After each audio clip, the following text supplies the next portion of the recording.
नमस्कार. श्रीदेवी किचन प्रतिभाज रेसिपीमध्ये खूप खूप स्वागत आहे. आज आपण पाहणार आहोत डाळ घालून कांदा पात भाजी.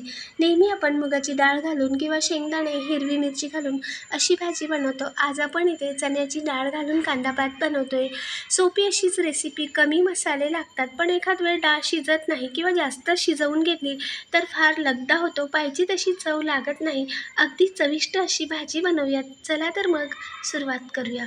तर इथे मी मध्यम अशी ही एक गड्डी कांदा पात भाजी घेतली आहे. जास्त मोठीही नाही आहे किंवा लहानही नाही, मध्यम ते लहान अशी ही कांदा पात भाजी घेतली आहे. थोडीशी अशी लांब आहे. तर अशी मध्यम आणि लहान आकाराचेही कांदे त्याला आहेत. हे पहा. आता ही कांदा पात आपण सर्व धुवून घेऊयात आणि याचे कांदेही काढून बाजूला करून घेऊयात. तर हे पहा, मी हे कांदे असे सर्व चिरून बाजूला करून घेतले. कांदे धुवून घेतले, सर्व कांद्याची पातही धुवून घेतली आणि पातसुद्धा अशी वेगळी करून घेतली आणि पातीचे कांदेही असे वेगळे करून घेतले. त्यानंतर आता आपण कांदा पात चिरून घेऊयात. यातील सर्व पाणी निथळून गेलं होतं, तेव्हा मी कांदा पात चिरायला घेतली. लहान मोठी तुमच्या आवडीनुसार कांद्याची पात चिरून घेऊ शकता. मी इथे जास्त बारीकही नाही किंवा अगदी मोठीही नाही, अशी थोडीशी मध्यम अशी कांदा पात चिरून घेतली. त्यानंतर आता पातीचा कांदाही बारीक चिरून घेऊयात. तर हे कोवळे असेच कांदे आहेत. हवं तर तुम्ही जेवणासोबत ठेवत असताल तर दुसरा कांदाही चिरून घेऊ शकता. मी इथे हा पातीचा कांदा सर्व बारीक चिरून घेते. हा कांदा घातल्यावरही अजूनच कांद्याची पात चांगली लागते, खायला स्वाद लागते. किंवा तुम्ही दुसरा कांदाही घालू शकता, पण अगदी कमी घालायचा. जर मोठा कांदा असेल तर एकच लहान कांदा घालायचा. त्यानंतर आता कांद्याच्या पातसाठी लागणारे साहित्य आणि डाळ पाहूया. तर इथे मी 1 ते 1.5 तास आधीच अर्धी वाटी एवढी चणा डाळ भिजवायला ठेवली होती. त्यानंतर मसाल्यांमध्ये घेतले, अगदी कमी असे मसाले लागतात. 1 चमचा जिरे, 1 ते 1.5 चमचा एवढे लाल मिरची पावडर, 1 चमचा धने पावडर, अर्धा ते पाऊण चमचा घरचा साठवणीचा मसाला किंवा तुम्ही कुठलाही तुमच्या घरचा साठवणीचा मसाला घेऊ शकता. अर्धा चमचा हळद, चवीनुसार मीठ घालूयात. अगदी कमी साहित्यात कांदा पात भाजी होते, तेवढीच चविष्ट लागते. त्यानंतर इथे मी 1 ते 1.5 चमचा एवढे ठेचलेले लसूण घेतले. लसूण पाकळ्या म्हणाल तर एक 10 ते 15 एवढ्या लसूण पाकळ्या ठेचून घेतल्यात. ताजे लसूण ठेचून घेतले की चवही छान येते. लसूण थोडंसं जास्त घालायचं. त्यानंतर आता गॅसवर कढाई ठेवून घेतली. मोठा पाव चमचा एवढे तेल घातले. तेल गरम झाल्यावर जिरे चांगले फुलू दिले. जिरे फुलल्यानंतर आपण ठेचून घेतलेला होता लसूण घातला. गॅस मध्यम आचेवर करून लसूण मस्त लाल लालसर तांबूस असा रंग होत आला. हे पहा, आता थोडासा रंग बदलला लसणाचा. तेव्हा यात घालूया पावडर मसाले, धने पावडर, त्यानंतर लाल मिरची पावडर. तिखटाचं प्रमाण तुमच्या तिखटाच्या आवडीप्रमाणे कमी अधिक करू शकता. हळद घातली आणि घरचा साठवणीचा मसाला. गॅस अगदी मंद आचेवर केला आहे आणि मंद आचेवर काही सेकंद परतल्यानंतर यात चणा डाळ घालूयात. गॅस अगदी मंद आचेवर करूनच मसाले परतवायचे. नवशिके असाल तर गॅस बंद करूनही मसाले घालू शकता. आणि थोडंसं परतल्यानंतर चणा डाळ घालायची, पुन्हा गॅस चालू करायचा आणि मंद ते मध्यम आचेवर डाळही परतवून घ्यायची.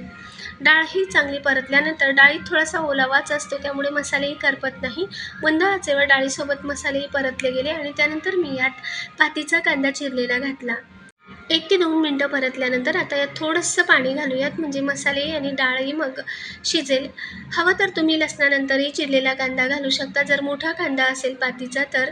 किंवा तुम्ही नेहमीचा आपला जो कांदा असतो सुकलेला तो घालत असाल तर लसणानंतर घालू शकता. इथे कोवळे कांदे होते म्हणून मी डाळ मसाले परतल्यानंतर पातीचा कांदा घातला बारीक चिरलेला आणि परतवून घेतला. त्यानंतर आता झाकण ठेवून 1 मिनटं झाकण ठेवून डाळही आपण एक 80% एवढी इथे शिजवून घेतली. मंद आचेवर थोडंसं पाणी घालून मसाल्यांमध्ये डाळ शिजली. तर हे पहा कितपत शिजली पाहूयात. तर हे पहा, एक 70% एवढी डाळ इथे शिजली, 70 ते 80% एवढी. आणि त्यानंतर आता यात घालूया आपण चिरलेली कांद्याची पात. गॅस मंद आचेवर करायचं. थोडंसं पाणी घालून कुठूनही वाफ जाणार नाही असं झाकण ठेवून डाळ शिजवून घ्यायची. जास्त न शिजवता एक 70 ते 80% एवढी. आणि डाळ शिजल्यानंतर वरून आता चिरलेली पात घातली. पातीवरच चवीचं मीठ घेतलं होतं, त्यातील थोडंसं मीठ घातलं म्हणजे कांदा पातही हिरवीगारच राहते. आणि त्यानंतर मग चांगलं हे 2-3 मिनटं परतवून घेतलं मध्यम आचेवर. परतल्यानंतर आता भाजीचं प्रमाण कमी झालं. जे आपण चवीनुसार मीठ घेतलं होतं त्यातलं अजून अर्धं मीठ शिल्लक होतं, तेच मीठ आता यात घालूया. हे पहा, आत्ता चवीनुसार मीठ घालूया. कांद्याच्या पातीचं प्रमाण, कुठल्याही हिरव्या भाजीचं प्रमाण कमी झाल्यावर मीठ घालायचं, म्हणजे मिठाचा अंदाजही मग बरोबर येतो. तर आधी मी उगाच थोडंसं मीठ घातलं होतं कांदापात हिरवट राहण्यासाठी, आणि त्यानंतर चवीनुसार मीठ घालून परतवून एक 3-4 मिनटं मंद आचेवर डाळ आणि भात शिजवून घेतली. नसेल तुम्हाला तसं जमत तर भाजीचं प्रमाण कमी झाल्यावरही तुम्ही मीठ घालू शकता.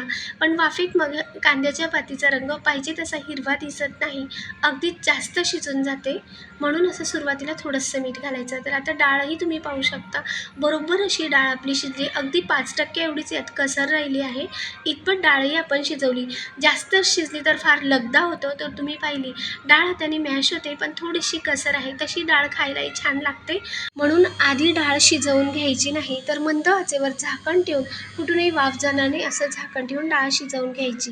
तर अगदी चविष्ट अशी ही कांदापात भाजी लागते, करून पहा. त्यानंतर या भाजीसोबत मी इथे भाकरी बनवून घेते. तर बाजरीच्या भाकरीसोबतही छान लागते ही कांद्याची पात, किंवा ज्वारीच्या भाकरीसोबतही मस्तच लागते. तर परत तिला घासत घासत असं मी बाजरीचं पीठ मळून घेतलं. त्यानंतर आता यावर पीठ घालूयात.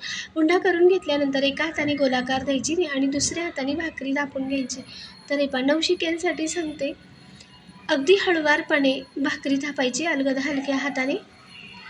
एका हाताने असा गोलाकार द्यायचा, म्हणजे गोल गरगरीत भाकरी येते, जास्त चिराही पडत नाही पीठ जरी जुनं असलं तरी. आणि हे अशी अलगद 4 बोटांनी भाकरी उचलायची, दुसऱ्या हातावर ठेवायची आणि या पद्धतीने तव्यावर भाकरी घालायची. तर तवाही असा मध्यम गरम झाला पाहिजे. या पद्धतीने पाणी असं हळुवारपणे जळतं आहे इतपतच तवा गरम करून घ्यायचा. पाणी टाकल्यावर पटकन असं जळून गेला, धुवा निघाला, म्हणजे समजायचं की तवा जास्त गरम आहे. तर गॅस मध्यम आचेवर करून मगच भाकर घालायची. जास्त जर तवा गरम असेल तर पाणी लावताना हाताला चटके बसू शकतात आणि भाकरही पाहिजे तशी भाजल्या जात नाही. तर हे पाणी लावून झाल्यानंतर वरचं पाणी सुकत आलं, तेव्हा आपण भाकर उलट करून घेतली. त्यानंतर या बाजूने सुद्धा जिथे वाटतेत भाकर राहिली तिथे अशी भाजून घ्यायची आणि मग नंतर उलट करायची. उलट करताना मात्र गॅस मोठ्या आचेवर करायचा. तर हे टम्म अशी भाकरी फुगते. किती पापड आला आहे तुम्ही पाहू शकता. लोखंडी तवा आहे, मध्ये थोडंसं बारीक आहे, तरीसुद्धा टम्म भाकरी फुगते. तर हव्या तेवढ्या भाकरी बनवून घेतल्या आणि गरमागरम कांद्याची पात भाकरी सर्व करूया. चविष्ट अशी ही साधी सोपी कमी मसाल्यातील कांदापात भाजी लागते. ज्वारीच्या भाकरीसोबत, चपातीसोबत, बाजरीच्या भाकरीसोबतही खाऊ शकतो. अगदी मस्त होते. टिफिनलाही बनवून देऊ शकतो. साधी सोपी आणि झटपटही तयार होते. छोटंसं निवेदन, लाईक शेअर सबस्क्राईब नक्की करा. कमेंटद्वारेही सांगा. नवीन रेसिपीसोबत पुढच्या भागात पुन्हा भेटूया. धन्यवाद.